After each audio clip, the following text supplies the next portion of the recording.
Hello, welcome to Health Chat. I'm Dr. Wynn. Today, we're going to be talking about high blood pressure, also called hypertension. So before we talk about that, the first thing we need to talk about is what is blood pressure. If you've ever been to any type of doctor or emergency room or any type of medical office, you've had your blood pressure taken, they put the cuff on, they pump it up, they wait a while, and then they read some numbers and they say everything's good, everything's not good. So what does that really mean? Blood pressure is the definition of it is that it's the force of blood as it travels through the arteries of your body from your heart. So why is this number important? It's because the heart is pushing against that pressure. And so if the pressure is too high, then that means your heart is working harder than it needs to. You can think of it like an old-fashioned bicycle pump. As you're pumping, inflating a soccer ball or bicycle tire, as you're pumping, you're going along fine, but then suddenly someone steps on the hose or puts a brick on it or something like that. Suddenly it takes a lot more effort for you to pump the same amount of air into whatever you're inflating. The same thing happens to your heart when you're pumping against a high blood pressure. It's still trying to travel that same amount of blood, but it just has to work that much harder. And so that's why having high blood pressure is something we need to definitely watch out for. Now, 120/80 is considered the normal number for blood pressure, but slightly higher may be acceptable in certain circumstances. The first number in the blood pressure reading is called the systolic, and what that measures is the measure of the pressure as the heart pumps. So that's the pressure that your heart is pushing against when it's pumping. The second number is called the diastolic, and that's the pressure in the artery when the heart is relaxed, so between beats. So if the blood pressure is mildly elevated, so between that 120/80 and 140/90, this is called prehypertension. It means that it's elevated, but it's not full-blown hypertension. If your pressure is in this range for a long period of time, it does increase your risk to go on to develop full-blown high blood pressure or hypertension. If the blood pressure remains 140/90 or higher over a period of time, this is when you're defined as having high blood pressure. So what are the signs of high blood pressure? Usually there are no signs present, which is why high blood pressure is frequently called the silent killer. You can have high blood pressure for a really, really long time and have no symptoms at all. You're perfectly fine. Then you go to a doctor and all of a sudden you realize that your blood pressure is really high. If there are symptoms, they're usually really vague symptoms. So you may have a headache, you may have some blurring of your vision, you may feel tired, you may have some nausea, you may feel lightheaded or dizzy.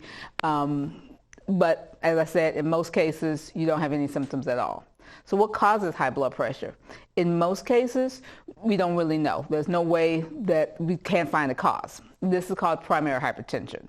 And this is the vast majority of people, as I said. In some cases, it is called secondary hypertension, which means it comes from some other disease that you have. And we'll go into that a little bit more as we go along. Who gets high blood pressure? Can anybody get high blood pressure? Theoretically, yes, anybody can develop high blood pressure, but there are some risk factors that make you more likely to develop high blood pressure than someone who's not. As you get older, you're definitely at a higher risk, which is why people tend to develop high blood pressure later in life. If you have what is called hardening of the arteries, that increases your risk. As I said before, if you've had that prehypertension, that mildly elevated high blood pressure for a while, that increases your risk. If you have any long-term diseases of your kidneys or your thyroid, that increases your risk. If you have a narrowing of the aorta, that increases your risk. And what the aorta is, that's the major artery that comes off the heart. That's the first artery that comes off of the heart. So if that is narrowed, again, your heart is pushing up against a higher pressure that can cause your blood pressure to be elevated. If you are an alcoholic or someone who drinks a lot of alcohol, that definitely increases your risk.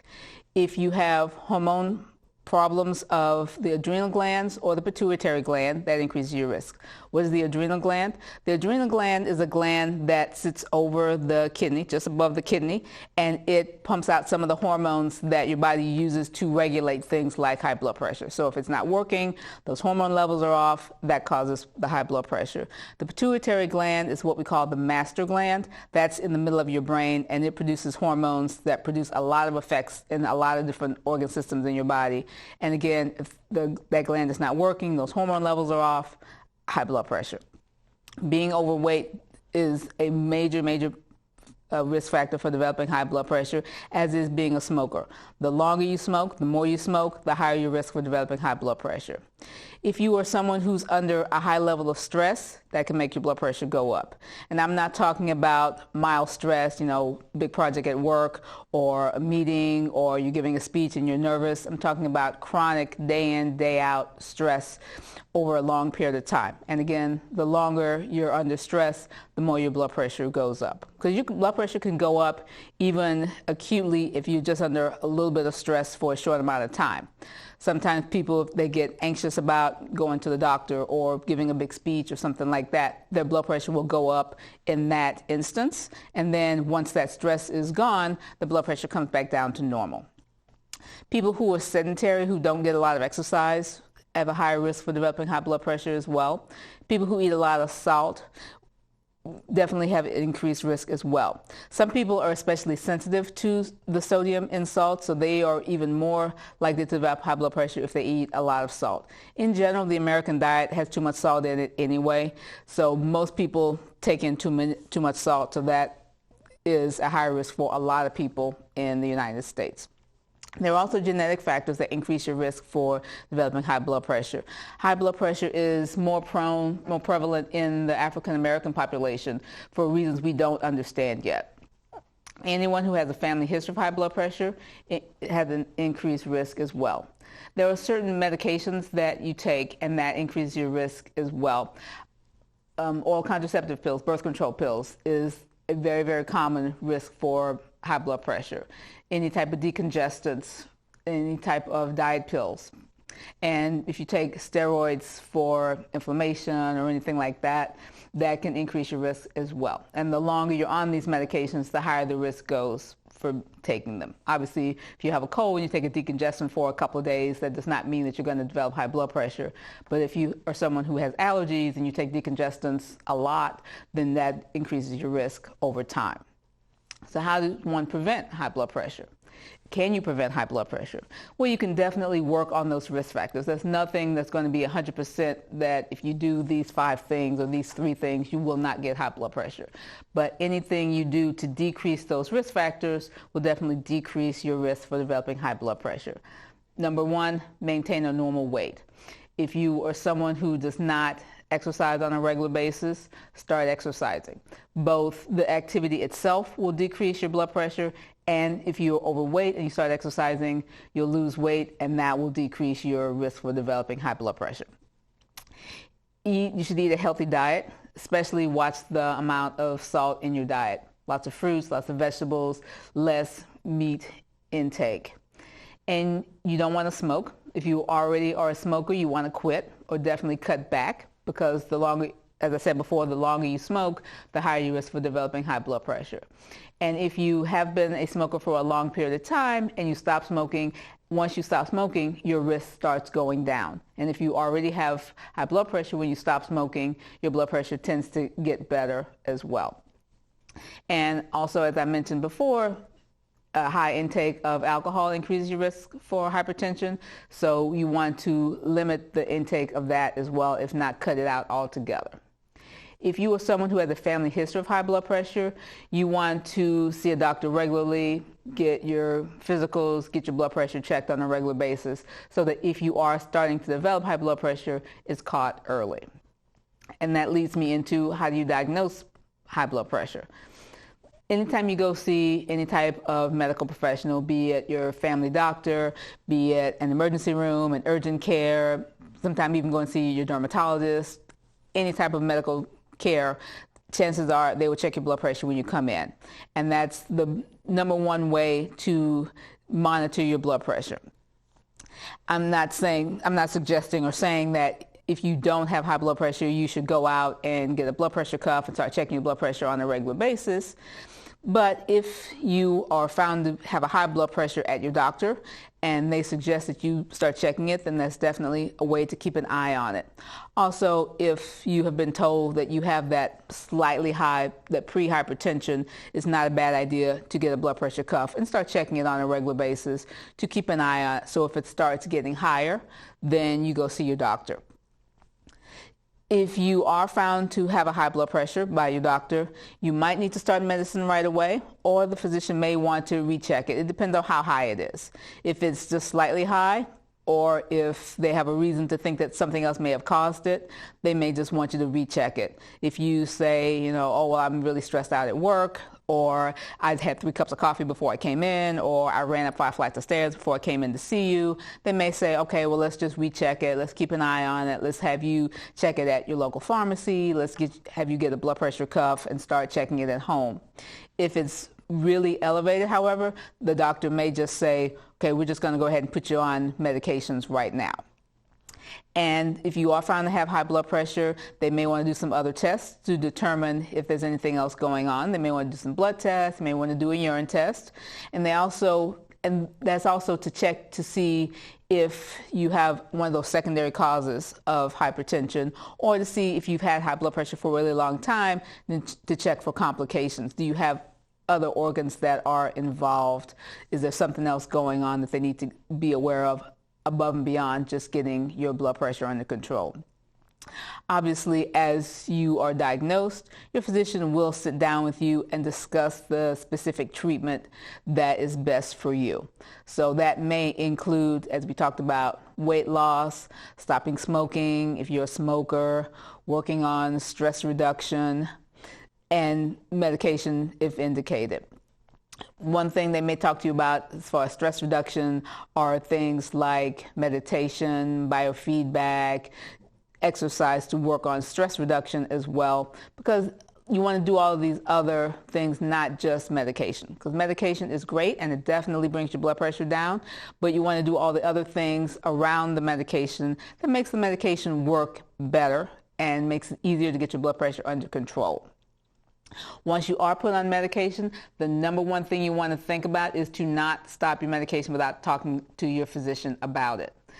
Anytime you take blood pressure medicine, you want to be sure you take it as it is prescribed, because blood pressure medicine is not like an antibiotic where you take it for a little while and it fixes the problem, and you can stop taking the medicine and then you're done. High blood pressure medicine is just controlling the blood pressure, it's not curing it. So if you stop taking it, it's like you never took it. Your blood pressure will go right back up to where it was. It might even go higher than it was before. So if your physician puts you on a medication for your blood pressure and it's either not working or you're having any side effects from it, the main thing you want to call your doctor and say, hey, this is what's going on. I'm not sure if I should feel this way. I'm having this problem. I just have questions about how I'm feeling. So if they need to adjust the dose, if they need to change you to another medicine, they need to make that decision along with you. You just don't want to stop it on your own and then tell them 3 months later, yeah, I was having a problem, so I stopped it. Because the longer you walk around with a high blood pressure, the higher you are at risk for developing complications, which we'll talk about in a minute. So once you are diagnosed with high blood pressure and they put you on medication, there are certain medicines you want to avoid. Any type of over-the-counter cold or allergy medicines that may have a decongestant in it, you want to avoid. And the reason for that is because they can raise your blood pressure. There are some cold medicines that are safe to take with high blood pressure, but you want to check with your doctor about that, because depending on what medication you're taking for your blood pressure, there are some medicines that will interact with them, so you want to make sure that you talk to your physician before you take anything over the counter. You also want to increase your physical activity to 30 to 45 minutes a day, most days of the week. If you have not been physically active before this, you may have to start off with a smaller amount, maybe 5 minutes a day, maybe 10 minutes a day, and work your way up to that. And talk to your physician about how much activity is safe for your level of blood pressure. Because if your blood pressure is really, really high when you're diagnosed, they may want you to do less exercise, or they may want you to wait until your blood pressure is better controlled before they have you exercise. So again, you want to talk to your physician about that before you start an exercise program. As we talked about before, diet is a huge part of the treatment for high blood pressure. So you definitely want to start following that diet that's high in fruits and vegetables, low in fat, low in animal proteins, because not only will that help control your weight, it will help control your blood pressure. And there are plenty of people that I've seen in my practice that if they change their diet and they lose weight and they start exercising and they start feeling much better about themselves, and then the blood pressure gets under really good control, sometimes they can even lose enough weight to where we can back off or stop the blood pressure medicine altogether just based on the weight loss.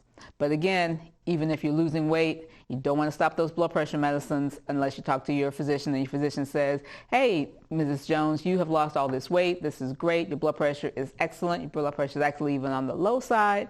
Let's go ahead and stop taking this medicine. Let's back off on the dose of this medicine and then see how your blood pressure does. Because sometimes your blood pressure can be great with weight loss on the medicine. They take you off the medicine, then the blood pressure starts going up again. So it's all about a balance. So you don't want to change those medicines without talking to your physician. I cannot emphasize that enough, because that is number one thing. You want to make sure you follow the treatment as recommended by your physician. So why, if I spend all this time talking about blood pressure, what is the risk for having really high blood pressure? Is it just that the number looks scary? Yes, the number looks scary. And why does the number look scary? Because if you have a really high blood pressure, then that increases your risk for developing complications, some really serious complications. Heart attacks, strokes, heart failure, fluid in your lungs, kidney failure, kidney disease. So how does this work? How does the blood pressure cause these things? As I said, if you think about it, the heart is a pump. And so as it's really working hard, pushing against this high blood pressure, it's working harder and harder. So if you have blockages in the arteries of your heart and your heart's suddenly working a lot harder, then that is why it can lead to a heart attack. And you can think about the blood vessels, you can think about the arteries as like a garden hose. So if you just have a garden hose on just a little bit and the water's just trickling through, the hose is fine.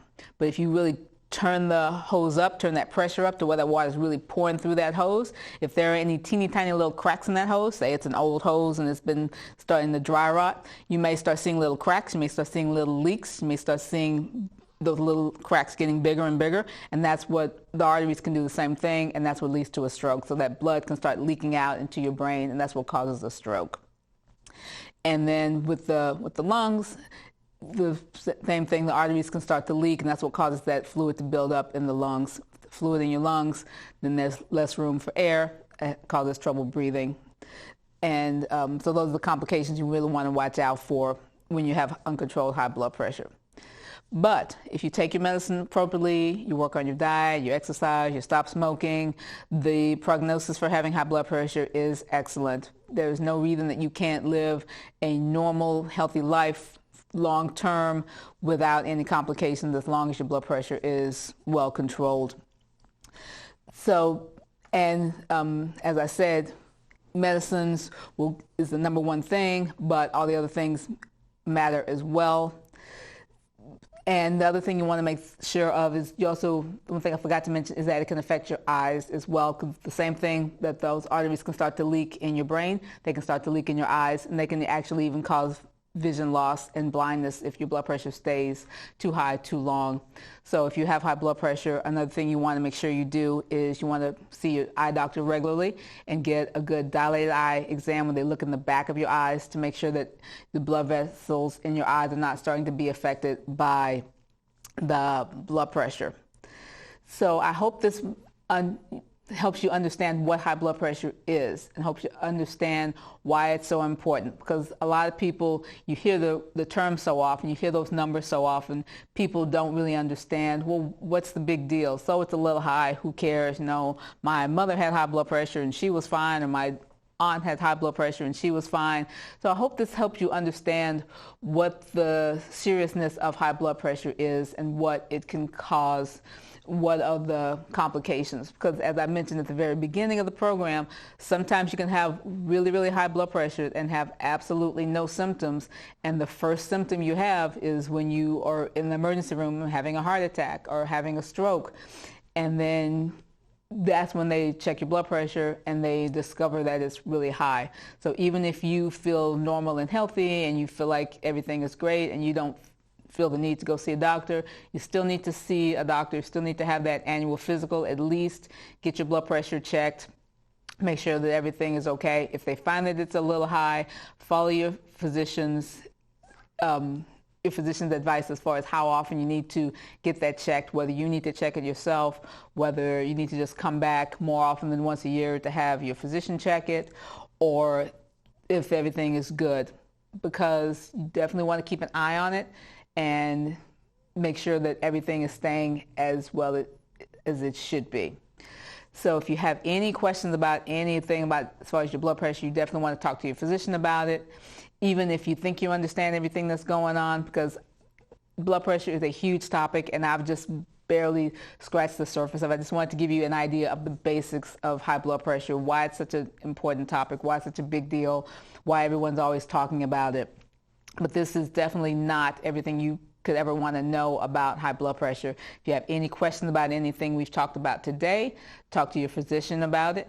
If you want to learn more about it, there's certainly plenty of websites that you can go to learn more about high blood pressure, learn more about the different types of treatment as far as what the different types of medications are, because there are so many different types of medications, which is why I didn't really talk about medication, because it's too many different types of medications to go into in a forum like this as far as who is a good candidate for what and who is a good candidate for this medicine, why you pick this medicine, why you pick that medicine, and how you can combine, because there are some people who have really high blood pressure who may need to take more than one medication, and that's something you and your physician would need to talk about, because it depends what else is going on. Are you a diabetic as well as having high blood pressure? Do you already have heart disease that they know about? Do you have a family history? Are you on any other medications for any other illnesses? Because all that plays into what choice of medications they pick for you. But as I mentioned before, I can't harp on this enough. I know I keep coming back to this, but I want you to really, really understand that the main thing, once you start taking blood pressure medicine, you keep taking it. No matter what you think, oh, I feel great, everything is fine. Keep taking that medicine unless your physician says you can stop it. Because if you stop taking it, your blood pressure will go back up, and that puts you back into that same risk panel of potentially getting heart attack, stroke, heart failure, all those things we talked about earlier. So, as I said before, I'm going to harp on it and harp on it and harp on it. It's important that you get your blood pressure checked regularly, keep an eye on it, and I can't say it any more plainly than that. So I hope this explains everything, at least on the surface. Helps you understand things a little bit better than you did before. And until next time, I'm Dr. Alancia Wynn, and this has been Health Chat. Have a good day. Thank you.